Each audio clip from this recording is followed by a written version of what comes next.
So I'm going to begin reading chapter 11. When I last read, TJ was heading out with the Sims brothers, and it sounds like they were going to um, get that gun for TJ. They were at the revival, and TJ showed up with his white friends, and when he went to leave, he was forlorn, looking pretty sad. And chapter 11. Roll of thunder, hear my cry, over the water, by and by. Old man comin' down the line, whip in hand to beat me down, but I ain't gonna let him turn me round. And it's written like a song, and that's how chapter 11 starts. The night whispered of distant thunder. It was muggy, hot, a miserable night for sleeping. Twice I had awakened, hoping that it was time to be up, but each time the night had been total blackness with no hint of a graying dawn.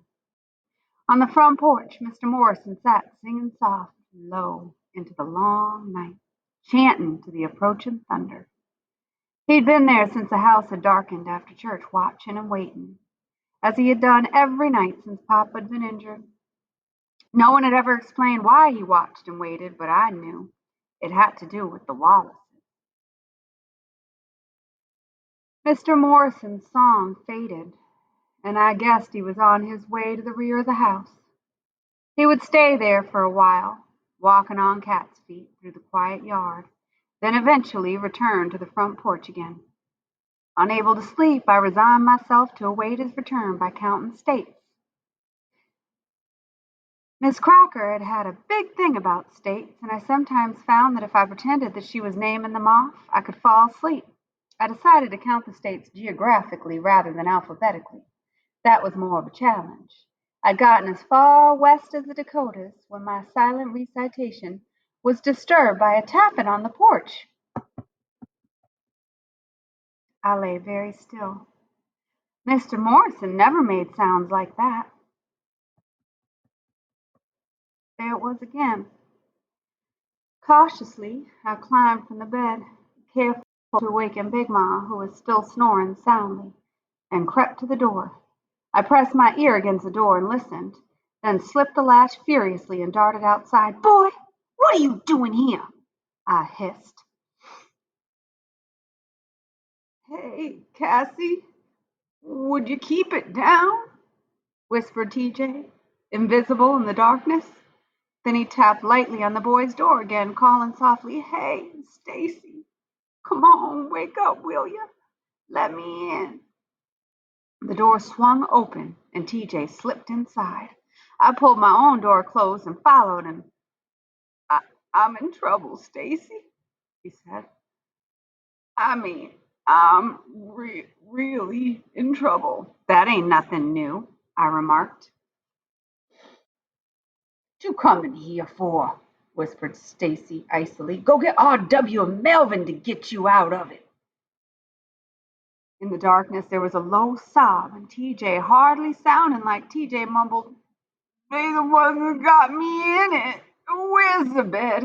I gotta sit down." In the darkness, he groped for the bed, his feet dragging as if he could hardly lift them. "I ain't no bed," I exclaimed as his hands fell on me. There was a deep sigh. Stacy clicked on the flashlight and TJ found the bed, sitting down slowly and holding his stomach as if he were hurt.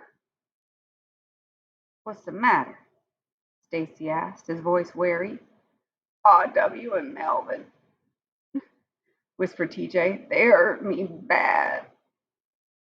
He looked up, expecting sympathy, but our faces, grim behind the light Stacy held, showed no compassion.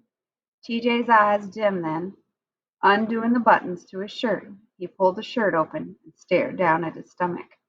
I grimaced and shook my head at the sight. "Lord, TJ!"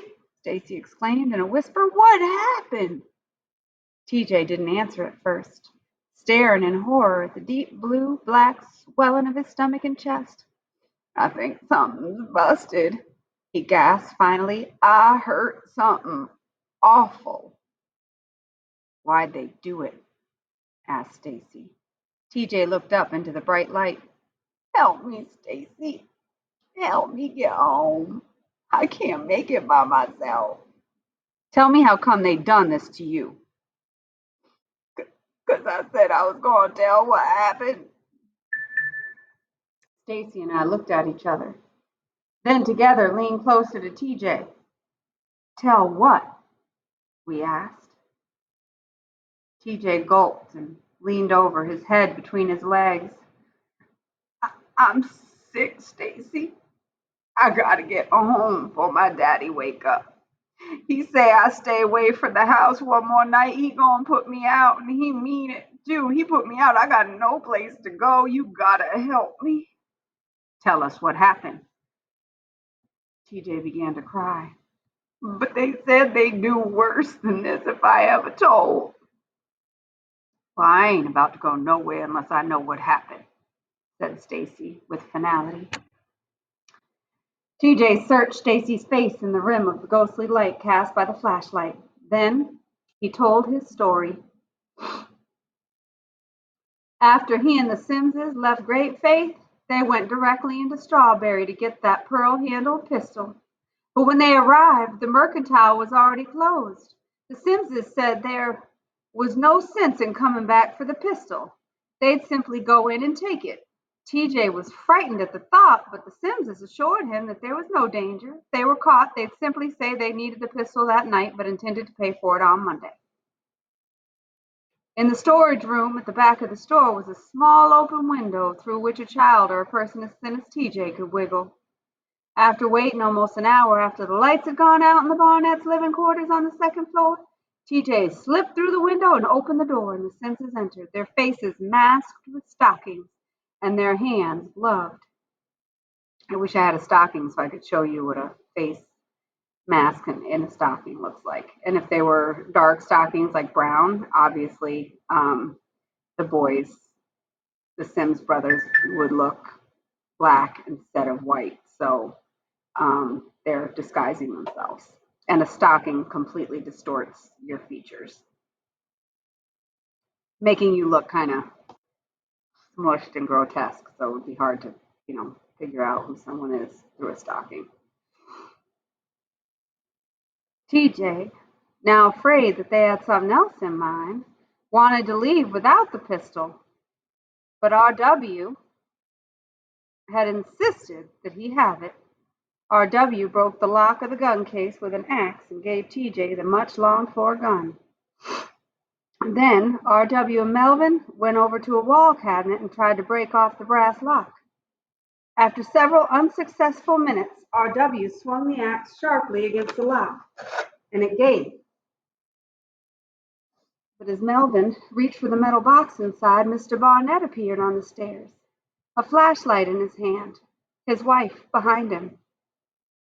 For a long moment, no one moved or said a word as Mr. Barnett shone the light directly on TJ, then on RW and Melvin, their faces darkened by the stockings. But when Mr. Barnett saw the cabinet lock busted, he flew into frenzied action, hopping madly down the stairs and trying to grab the metal box from Melvin. They struggled, with Mr. Barnett getting the better of Melvin, until RW whopped Mr. Barnett solidly on the head from behind with the flat of the axe, and Mr. Barnett slumped into a heap upon the floor, as if dead. Not looking good. When Mrs. Barnett saw her husband fall, she dashed across the room and flailed into RW, crying, "You inwards done killed Jim Lee! You done killed him!" RW, trying to escape her grasp, slapped at her and she fell back, hitting her head against one of the stoves, and did not move. Once they were outside, TJ wanted to come straight home, but the Simpsons said they had business to take care of and told him to wait in the back of the truck. When TJ objected and said that he was going to tell everybody it was RW and Melvin who had hurt the Barnetts unless they took him home, The two of them lit into him, beating him with savage blows until he couldn't stand, then flung him into the back of the truck and went down the street to the pool hall. TJ lay there for what he thought must have been an hour before crawling from the truck and starting home. About a mile outside of town, he got a ride with a farmer headed for Smellins Creek by way of Soldiers Road. Not wanting to walk past the Sims's place for fear R.W. and Melvin had taken the Jackson Road home, he did not get out at the Jefferson Davis School Road intersection, but instead crossed Soldiers Bridge with the farmer and got out at the intersection beyond the bridge and walked around coming from the west to our house. TJ, was them Barnetts dead? Asked Stacy. When TJ grew quiet, TJ shook his head. I don't know. They sure look dead, Stacy. Anybody find out, you know what they gonna do to me? He stood up, his face grimacing with pain. Stacy, help me get home, he pleaded. I'm afraid to go there by myself. R.W. and Melvin might be waiting. You sure you ain't lying, TJ? I asked suspiciously. I swear, everything I told y'all's the truth. I admit I lied about telling on your mama, but I ain't lying now. I ain't. Stacy thought a moment. Why don't you stay here tonight? Papa'll tell your daddy what happened. And he won't put no, cried TJ, his eyes big with terror. Can't tell nobody. I gotta go. He headed for the door, holding his side, but before he could reach it, his legs gave way and Stacy caught him and guided him back to the bed. I studied TJ closely under the light, sure that he was pulling another fast one, but then he coughed and blood splurted from his mouth. His eyes glazed, his face paled, and I knew that this time TJ wasn't faking. You're bad, Herb, Stacy said. Let me get Big Mom. She'll know what to do. TJ shook his head weakly. My mama. I'll just tell her them white boys beat me up for no reason. She'll believe it. She'll take care of me, but you go waken your grandmama and your daddy'll be in this. Stacy, please, you're my only friend. Ain't never really had no friend but you. Stacy, I whispered, afraid of what he might do. As far back as I could remember, Stacy had felt a responsibility for TJ I had never really understood. Perhaps he felt that even a person as despicable as TJ needed someone he could call a friend. Or perhaps he sensed TJ's vulnerability better than TJ did himself. Stacy, you ain't going, are you? Stacy wet his lips, thinking, then he looked at me. You go on back to bed, Cassie. I'll be all right. Yeah, I know you gonna be all right, 'cause I'm gonna tell Papa, I cried, turning to dash for the other room, but Stacy reached out in the darkness and caught me. Look, Cassie, it won't take me but 25 to 30 minutes to run down there and back. Really, it's all right. You as big a fool as he is, then, I accused frantically. You don't owe him nothing, especially after what he did to Mama. Stacy released me. He's hurt bad, Cassie. I gotta get him home. He turned away from me and grabbed his pants. I stared after him. Then I said, well, you ain't going without me. If Stacy was going to be a fool and go running out into the night to take care of an even bigger fool, the least I could do was make sure he got back in one piece. Cassie, you can't go. Go where? Piped the little man, sitting up. Christopher John sat up too, yawning sleepily. Is it morning? What are y'all doing up? Little man questioned. He blinked in the light and rubbed his eyes. TJ, that you? What you doing here? Where y'all going? Nowhere. I'm just going to walk TJ home, Stacy said. Now go on back to sleep. Little man jumped out of bed and pulled his clothes from the hanger where he had neatly hung them. I'm going too, he squealed. Not me, said Christopher John, lying back down again. Christopher John never wanting to do anything to get in trouble. While Stacy attempted to put little man back to bed, I checked the porch to make sure Mr. Morrison wasn't around, then slipped back to my own room to change. When I emerged again, the boys were on the porch, and Christopher John, his pants over his arm, was murmuring a strong protest against this middle-of-the-night stroll. Stacy attempted to persuade both him and little man back inside, but Little man would not budge, and Christopher John, as much as he protested, would not be left behind. Finally, Stacy gave up, and with TJ leaning heavily against him, hurried across the lawn. The rest of us followed. She's got to follow in order for us to see what happens, right? Either that or hear the story from Stacy, which happens, or TJ. Once on the road, Christopher John struggled into his pants, and we became part of the night, quiet, frightened, and wishing just to dump TJ on his front porch and get back to the safety of our own beds. We hastened along the invisible road, frightened only by the round of the flashlight. The thunder was creeping closer now, rolling angrily over the forest depths and bringing the lightning with it. As we emerged from the path into the deserted Avery yard. "Wait till I get inside, will ya?" requested TJ. "Ain't nobody here," I said sourly. "What you need us to wait for?" "Go on, TJ," said Stacy. "We'll wait." "Thanks, y'all," TJ said. Then he limped to the side of the house and slipped awkwardly into the room through an open window. "Come on, let's get out of here," said Stacy, herding us back to the path. But as we neared the forest, Little Man turned. "Hey, y'all, look over yonder. What's that?" Beyond the Avery house, bright lights appeared far away on the road near the Granger mansion. For a breathless second they lingered there, then plunged suddenly downward toward the Averys. The first set of lights was followed by a second, then a third, until there were half a dozen sets of headlights beaming over the trail. "What's happening?" cried Christopher John. And I just think about the other times that the Nightmen were out. What did they do? They put tar and feather all over the one man, Mr. Tatum, and of course they set the berries on fire, killing one of them. Yeah, killing one of them. "What's happening?" cried Christopher John. For what seemed an interminable wait we stood, watching those lights draw nearer and nearer before Stacy clicked off the flashlight and ordered us into the forest. Silently we slipped into the brush and fell flat to the ground. 2 pickups and 4 cars rattled into the yard, their lights focused like spotlights on the Avery front porch. Noisy, angry men leapt from their cars and surrounded the house.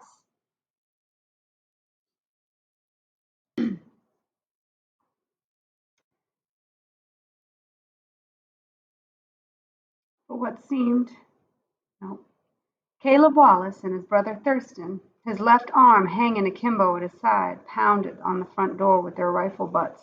"Y'all come on out of there," called Caleb. "We want that thieving, murdering N-word of y'all's." "Stacy," I stammered, feeling that same nauseous fear I had felt the night the Nightmen had passed, and when Papa had come home shot and broken. "What they gonna do?" "I don't know," whispered Stacy, as 2 men joined the Wallaces at the door. "Why, ain't that R.W. and Melvin?" I exclaimed. What the devil are they doing?" Stacy quickly muffled me with the palm of his hand as Melvin thrust himself against the door in an attempt to break it open, and R.W. smashed a window with his gun. At the side of the house, several men were climbing through the same window TJ had entered only a few minutes before. Soon the front door was flung open from the inside, and Mr. and Mrs. Avery were dragged savagely by their feet from the house. The Avery girls were thrown through the open windows. The older girls, attempting to gather the younger children to them, were slapped back and spat upon. Then quiet, gentle Claude was hauled out, knocked to the ground, and kicked. "Claude," whimpered Christopher John, trying to rise. But Stacy hushed him and held him down. "We got to get help," Stacy rasped, but none of us could move. I watched the world from outside myself. Then TJ emerged, dragged from the house on his knees. His face was bloody, and when he tried to speak, he cried with pain, mumbling his words as if His jaw were broken. Mr. Avery tried to rise to get to him, but he was knocked back. "Look what we got here," one of the men said, holding up a gun. "That pearl-handled pistol from Jim Lee's store." "Oh, Lord," Stacy groaned. "Why didn't he get rid of that thing?" TJ mumbled something we couldn't hear, and Caleb Wallace thundered, "Stop lying, boy, because you in a whole lot of trouble. You was in there. Miss Barnett, when she come to and got help, said 3 black boys robbed their store and knocked out her and her husband. And R.W. and Melvin Sims Sr. and them other boys running from behind that store when they come to town to shoot some pool." "But it was R.W. and Melvin," I started before Stacy clasped a hand over my mouth. "Now who was them other 2 and where's that money y'all took?" Whatever TJ's reply, it obviously wasn't what Caleb Wallace wanted to hear, for he pulled his leg back and kicked TJ's swollen stomach with such force that TJ emitted a cry of awful pain and fell prone upon the ground. "Lord Jesus, Lord Jesus," cried Mrs. Avery, wrenching herself free from the men who held her and rushing toward her son. "Don't let him hurt my baby no more. Kill me, Lord, but not my child." But before she could reach TJ, she was caught by an arm and flung so ferociously against the house that she fell, dazed, and Mr. Avery, struggling to reach her, was helpless to save either her or TJ. Christopher John was sobbing distinctly now. "Cassie," Stacy whispered, "you take little man and Christopher John and y'all—" The headlights of 2 more cars appeared in the distance, and Stacy immediately hushed. One of the cars halted on the Granger Road, its lights beaming aimlessly into the blackness of the cotton fields. But the lead car came crazy and fast along the rutted trail toward the Avery house, and before it had rolled to a complete stop, Mr. Jamison leaped out. But once out of the car, he stood very still, surveying the scene. Then he stared at each of the men as if preparing to charge them in a courtroom and said softly, "Y'all decide to hold court here tonight?" There was an embarrassed silence. Then Caleb Wallace spoke up. "Now look here, Mr. Jamison. Don't you come messing in this thing." "You do," warned Thurston hotly, "and we just likely to take care of ourselves an N-word lover, too, tonight." An electric tenseness filled the air, but Mr. Jamison's placid face was unchanged by the threat. "Jim Lee Barnett and his wife are still alive. Y'all let the sheriff and me take the boy. Let the law decide whether or not he's guilty." "Where's Hank?" someone asked. "I don't see no law." "That's him, up at Harlan Granger's," Mr. Jamison said with a wave of his hand over his shoulder. "He'll be down in a minute. Now leave the boy be." "For my money, I say let's do it now," a voice cried. "Ain't no need to waste good time and money trying no thieving N-word." A crescendo of ugly hate rose from the men as the second car approached. They grew momentarily quiet as the sheriff stepped out. The sheriff looked uneasily at the crowd as if he'd rather not be here at all. Then at Mr. Jamison. "Where's Harlan?" asked Mr. Jamison. The sheriff turned from Mr. Jamison to the crowd without answering him. Then he spoke to the men. "Mr. Granger sent word by me that he ain't gonna stand for no hanging on his place. He say, y'all touch one hair on that boy's head while he on this land, he gonna hold every man here responsible." The men took the news in grim silence. Then Caleb Wallace cried, "Then why don't we go somewhere else? I say what we ought to do is take him on down the road and take care of that big black giant too at the same time." "And why not that boy he working for too?" yelled Thurston. "Stacy," I gasped. "Hush." He's talking about Mr. Morrison and David, Stacy's father, and Cassie. A welling affirmation rose from the men. "I got me 3 new ropes!" exclaimed Caleb. "New? How come you want to waste a new rope on an M-word?" "Big as that one is, an old one might break." There was chilling laughter, and the men moved toward their cars, dragging TJ with them. "No!" cried Mr. Jameson, rushing to shield TJ with his own body. "Cassie," Stacy whispered hoarsely. "Cassie, you gotta get Papa. Tell him what happened. I don't think Mr. Jameson can hold them. You come too." "No, I'll wait here." "I ain't going without you," I declared, afraid he would do something stupid like trying to rescue TJ alone. "Look, Cassie, go on, will you, please? Papa'll know what to do. Somebody's got to stay here in case they take TJ off into the woods somewhere. I'll be all right." "Well, please, Cassie, trust me, will you?" I hesitate. "You promise you won't go down there by yourself?" "Yeah, I promise. Just get Papa and Mr. Morrison, before they before they hurt them some more." He placed the unlit flashlight in my hand and pushed me up. Clutching little man's hand, I told him to grab Christopher John's, and together the three of us picked our way along the black path, afraid to turn on the flashlight for fear of its light being seen. Thunder crashed against the corners of the world, and lightning split the sky as we reached the road. But we did not stop. We dared not. We had to reach Papa.